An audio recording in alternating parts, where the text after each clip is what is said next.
23 जनवरी को 2026 बसंत पंचमी को हमने लाला का मुंडन कराया। मुंडन कराने के बाद में नेक्स्ट डे भी छुट्टी थी। फिर हम पहुंच गए संडे के दिन फटाफट से केदारनाथ उत्तराखंड वाले नहीं, हमारे ब्रज में भी केदारनाथ बसे हुए हैं। एक छोटी तो नहीं है, बहुत लंबी पहाड़ी है जो कि राजस्थान, जो कि 84 कोस की परिक्रमा जो पड़ती है उसमें एक विलेज है कामा, और कामा राजस्थान के बॉर्डर पर स्थित है। और हम केदारनाथ जी के दर्शन करने गए थे वहाँ पे। कुल 450 सीढ़ियाँ चढ़ के फिर केदारनाथ जी के दर्शन होते हैं वहाँ पे।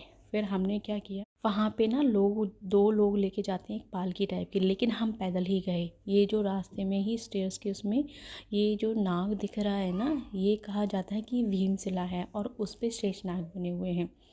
तो केदारनाथ हमारे ब्रज में स्थित हैं। कहा जाता है कि लाला जब भगवान श्री कृष्ण बड़े हो गए तब उनके माता पिता ने कहा कि हमें केदारनाथ के दर्शन करने हैं, तो भगवान ने केदारनाथ को भी यहाँ पे बुला लिया था।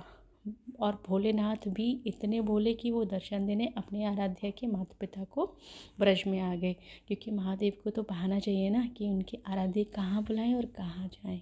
बहुत ही सुंदर पहाड़ी है जो कि 450 सीढ़ियाँ चढ़ने के बाद में फाइनली हम महादेव के दर्शन करने केदार धाम पहुँच गए थे।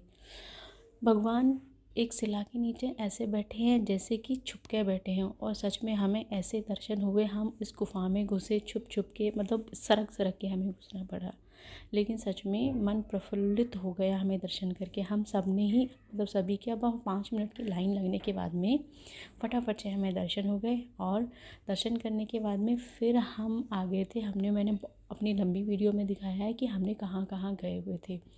अगर आप भी उत्तराखंड वाले केदारनाथ नहीं जा पा रहे हैं तो कहा जाता है इस वाले केदारनाथ जाने से भी आपको वही 4 धाम यात्रा का फल प्राप्त होता है, क्योंकि ये भगवान कृष्ण के आराध्य ने शिव को बुलाया था यहाँ पे।